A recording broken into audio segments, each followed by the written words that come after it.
Khaperkheda फाट्यावर car आणि ऑटोचा भीषण अपघात, एका प्रवाशाचा जागीच मृत्यू, अनेक गंभीर जखमी। तेल्हारा तालुक्यात अपघातांची मालिका सुरूच असून तेल्हारा कापरखेड रस्त्यावरील खापरखेड फाट्यावर आज सायंकाळी एक कार आणि ऑटो यांच्यात भीषण अपघात झाला। या दुर्घटनेत एका ऑटो प्रवाशाच्या रुग्णालयात नेत झाला असून ऑटोमधील इतर प्रवासी गंभीर जखमी झाले आहेत। मिळालेल्या माहितीनुसार भरधाव वेगात असलेल्या कारने ऑटोला जोरदार धडक दिली। ही धडक इतकी भीषण होती की ऑटोचा अक्षरशः चक्काचूर झाला आहे। कारचे मोठे नुकसानही झाले आहे।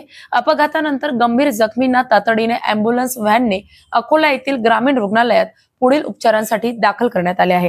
या अपघातामुळे तेल्हारा कापरखेड मार्गावर काही काळ वाहतुकीची कोंडी झाली होती। या अपघाताची माहिती मिळताच पोलीस तातडीने घटनास्थळी दाखल झाले। ठाणेदार तुनकलवार यांच्या मार्गदर्शनाखाली पुढील कायदेशीर कारवाई सुरू आहे। मात्र या घटनेची अद्यापपर्यंत कोणतीही औपचारिक गुन्ह्याची नोंद करण्यात आली नाही। तेल्हारा परिसरात अपघातांच्या वाढत्या घटनांमुळे नागरिकांनी चिंता व्यक्त केली आहे।